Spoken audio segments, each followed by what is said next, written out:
Could WeWork be heading toward the name WeBankrupt? Is the future of work for all of us going to be from our living rooms? Are we ceding too much communication power between us to pay-to-play platforms? We'll dive into these topics and more on the business podcast at the intersection of marketing, technology, media, and pop culture. We call it Disruptive FM. Roll the title. It's Disruptive FM. Disruptive FM. Disruptive FM. Welcome to Disruptive FM, where business and culture collide. Sponsored by Microsoft and Branding Strategy Insider. With your host, Jeffrey Colon. Okay, here we go. What's up, everybody? Welcome to another episode of Disruptive FM, episode 54. I'm Jeffrey Colon, head of brand studio for Microsoft Advertising, about to dissect 3 trending topics and talk to Peter Schwartz of Cognitive about the future of social media two-way communication. So let's get to it. 3 trends coming at you. Here are this week's trending topics. WeBroke. It's a fascinating story of growth. It also has an interesting slogan. Do what you love. Maybe, just maybe, by the time you're done listening to this segment, they should change that slogan to, we sell magic shows at a science fair. At the end of the last recession cycle in 2009, more companies wanted co-working spaces based on the fact they couldn't afford full-time offices. And so the idea of WeWork was born. So what does this all mean? Well, WeWork is a business model that doesn't work. In fact, if the hemorrhaging and bloodletting isn't corrected fast, many of those office space rents they owe to commercial real estate owners will be defaulted. Adam Neumann's overblown vision for the We company is both the source of its success and the cause of its problems. Neumann has cited energy and spirituality as more relevant metrics for its potential on public markets than measures of its revenue and losses. The company was supposed to reinvent work itself, after all. Neumann's leadership oversaw massive, rapid growth for the company, but it also seems to have been motivated largely by personal benefit rather than spiritual enlightenment. If this keeps up, WeWork should simply be renamed WeBankrupt. Trending topics on DFM. No commute. The large office, like the factory, is an invention of the past 2 centuries. The factory arose because of powered machinery, which required workers to be gathered in one place. Big offices grew from the need to process lots of paperwork and for managers to instruct clerks on what to do. But now the internet, personal computing, and handheld devices mean that transactions can be dealt with on screen and managers can instantly communicate with their workers, wherever they are. The need for staff to be in one place has been dramatically reduced, which is leading to new commutes for millions of workers. Call it the commute to your living room. So is the office dead with the fact work is changing? Don't count it out yet. But realize work in the office is changing from a physical place you go to more of a state of mind. Don't get us wrong. Here at DFM, we spend a lot of time speaking with one another when we put this show together. Maybe just as much time as we would if we spent that time in a physical location. But it feels more free, more creative, less stressful because we do it from home offices, co-working spaces, coffee shops, and yes, our living rooms. You will still spend a lot of time at the office, so it ought to be comfortable and inviting. You shouldn't hate being there. It should facilitate your labor, and that labor should feel productive and impactful and hopefully beneficial. But maybe you shouldn't love it so much either. Maybe real collectivism is incompatible with the corporate headquarters where you have to badge yourself in. A job is a job. A company is a company. People should celebrate liberation and creativity by not being chained to an office cubicle. Maybe with no commute, we will finally find that cure to some of the world's biggest problems. It just won't be at the office. Trending topics on DFM. Two-way for pay. In the past, if you wanted to speak to someone, you picked up the phone and called them. More recently, you text or you use email. But then there came this point where we started to use social media to filter our information and communication. And that has led to an issue. You see, more of that communication is filtered, and we may not see it unless we pay people to see it. Our next guest is here to speak about this issue. We think there is a better way for us to communicate, and it doesn't involve middlemen. Peter Schwartz, founder and executive chairman at Commute, thinks there is a better future involving social media that doesn't work like social media. He joined us recently via Skype. Let's take a listen. I think we mischaracterize Facebook as some benign place to share cat videos, but we now know that it isn't. Their entire model, driven by ad monetization, is deliberately designed to have us click around and drive eyeballs, which subsequently drives their revenue, no matter what the cost. We have seen how that deliberate choice in their model has impacted mental health, allowed elections to be rigged, and driven deep divisions globally. That scares me, as it should any parent or any leader. We need to stop idolizing these disruptors and unicorn models. Great businesses that do it right will come out of this next era. But the notion of idolizing WeWork and Uber is what got us here, and we need to stop that. We need new models, and there are already some out there. In our case, we educated ourselves and invested deeply in technologies that you're reading about. And the model we have created is reconstructive, not disruptive. Reconstructive, that's a crucial difference. It's based on peer-to-peer trading and transparency, on retaining ownership of data and content, and being GDPR compliant. All that back under the control of businesses and people, not under the control of a bunch of what the Guardian newspaper calls digital gangsters. The issue fundamentally is their model, which is not dissimilar to that of a brokerage model. For us, we think of brokerages like this. Someone like Facebook or Uber or WeWork or Twitter, who squat on data and place themselves between those who create and invest in the products, content, and services we consume. Like Disney versus Netflix concerning Mickey Mouse. Disney owns the Mickey IP, and Netflix is a distributor. But who owns the consumer or the money that changes hands? They add some value, but what is that worth? The scientific definition of a distressed asset, for example, is poor distribution. But in order to be efficient with distribution, you need to take control of data, content, services, and that is unearthed value. Our data, in their hands, the hands of those brokers, is dangerous. Products, content, and services in their hands is inefficient, right up to our wealth consolidation problem. Worse, it is inefficient and leads to an inefficient allocation of capital. There is a more efficient way, and that's the type of counterforce I think that business and perhaps the planet sorely needs now.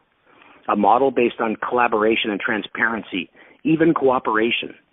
Cooperatives are collaborative and efficient by design. Black boxes are not needed. Direct collaboration between those who make the things we consume and us as consumers can happen. You could say it will be a kind of unionization. Brokerage models distort the market, and that's where the inefficiencies occur. There is a smarter, more efficient way to rewire things so that the value flows directly and transparently between them, not through a broker who is more consumed with driving value for themselves, not for the markets or consumers they say they serve. There was a time when these brokerage models made sense. That time is rapidly coming to an end. The more efficient and effective models are inevitable.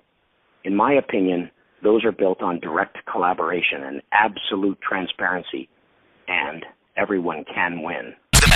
Why are we allowing algorithms to decipher what we see and hear? Peter Schwartz, founder and executive chairman at Commute. It's Disruptive FM. Communications. The Business Culture Podcast. They say if you listen closely, you can hear the sound of today.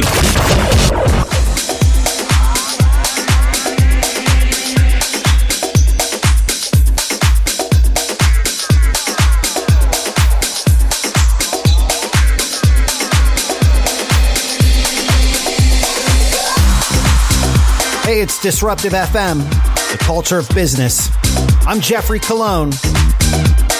Hope you're having a great week. We would love to connect with you. You can follow us on Twitter and Instagram at Disruptive FM. And connect with me personally on Twitter and Instagram at DJGeoffe.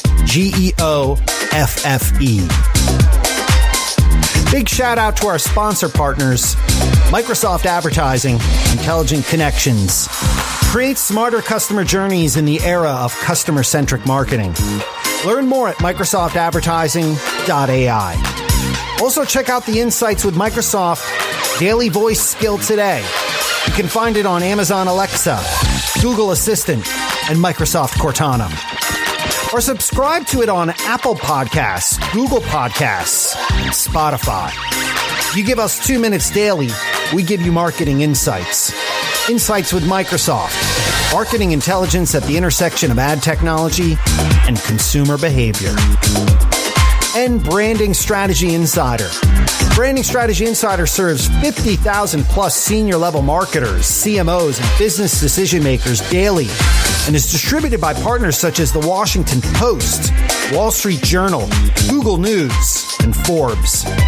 Branding Strategy Insider is the leading resource for thought leadership in brand strategy and brand management. Learn more at brandingstrategyinsider.com. And Iographer. Iographer creates accessories for your mobile devices to help you make better videos. Their specialty is the Iographer case, which I've been using myself for a long time. Their cases allow you to attach filmmaking accessories like microphones, tripods, and lenses, and help you to stabilize your video and look like a pro. And they won't bust your budget either. Learn more at iographer.com. In the background, music from Sharam Jey. It's a track called For Your Mind. It's out now on Nervous Records. Hey nerds! Listen up! Disruptive FM presents the new Hootie Hoo in Turned Up Tech. Hootie Hoo! Geargasm. Shut up and take my money! This past week, Microsoft unleashed some new devices, including the next wave of the mobile phone called the Surface Duo. Here's our take. The new smartphone will be a foldable device featuring two separate 5.6-inch screens on either side of a hinge, and it will run a customized version of Google's Android operating system. What? No Windows? Microsoft noted that the phone will come out in late 2020, but has not disclosed pricing yet. The company is still tinkering with the hardware design with the ultimate goal of making it easy for developers to optimize their apps for the two-screen form factor. The Duo will be Microsoft's re-entry to the smartphone market after the demise of Windows Phone, though this time as a hardware provider and Android developer, rather than an operating system developer in its own right. Well, we at DFM, we have 3 reasons why we think the Surface Duo could be finally a winning smartphone model for Microsoft. Number 1, Microsoft's foldable phone appears to be a simple, reliable form of the buzzed about form factor, compared with rival devices. Number 2, the dual screen hinged form factor is more versatile than other foldable phones that have been announced. Number 3, it will run a customized version of Android that offers users a Windows-esque experience while still allowing them to access the vast Android app ecosystem. The Duo is a change in course, with Microsoft seemingly acknowledging that it's not going to break the Apple-Google OS duopoly anytime soon. Instead, it's presenting consumers and enterprises with a customized version of Android that will offer an experience similar to that of Windows devices. Program note, Microsoft is my employer. Okay, here are a few stories that are starting to create some buzz we think you might want to pay closer attention to. It's a segment we call On the Radar. Here's what's on our radar. Number 1. Facebook took another aim at Snapchat this past week by announcing a new messaging app for Instagram users. Threads, the name of the new app, allows users to send photos or videos to lists of their close friends, much like Snapchat. Facebook tried to take on Snapchat in 2012 with an app called Poke, and again in 2014 with an app called Slingshot, but neither effort took off. Number 2. The Swedish concept of flag scam, or flight shame, is spreading. A UBS survey of 6,000 people in the US, Germany, and France, and the United Kingdom found 21% of respondents had reduced the number of flights they took in the past year, citing environmental concerns. The report suggests high-profile campaigns, like the one led by Swedish schoolgirl Greta Thunberg, could have growth in air traffic, which in turn could affect orders and revenues for plane manufacturers. Number 3. Passenger vehicles have been shut out of one of New York City's major traffic arteries, Manhattan's 14th Street, in an experiment to improve transit. Cars are being sidelined to expedite travel for pedestrians, bikes, and buses, to the dismay of businesses, drivers, and residents who feel inconvenienced by the shift. Cities on a global scale, including Paris, London, and Toronto, have similarly implemented measures to cut back on car traffic in their city centers. New York will introduce congestion pricing in 2021, charging drivers hefty fees to navigate the city's busiest neighborhoods. All right, that's another wrap for us here at DFM, episode 53. Special thanks to our guest and thought leader, Peter Schwartz of Cognitive. Next week, we're joined by Lizzie Windhelm of Pandora on all things audio. There are a lot of podcasts out there, and we truly appreciate you taking the time to check us out. Please help us grow by rating, reviewing, and subscribing to the show. We're on all the major podcast services: Spotify, Apple Podcasts, Google, Spreaker, Stitcher, YouTube, iHeartRadio, SoundCloud, and Pandora. Once again, the socials, Twitter and Instagram @DisruptiveFM, and check out cool content from our 3 sponsors: MicrosoftAdvertising.ai, BrandingStrategyInsider.com, and iographer.com. Until next time, from everyone here at DFM, I'm Jeffrey Colon. We'll catch you next week. You've been listening to Disruptive FM with Microsoft Communications designer Jeffrey Colon. All thoughts are his own. Disruptive FM is produced in Los Angeles by Feeler Media.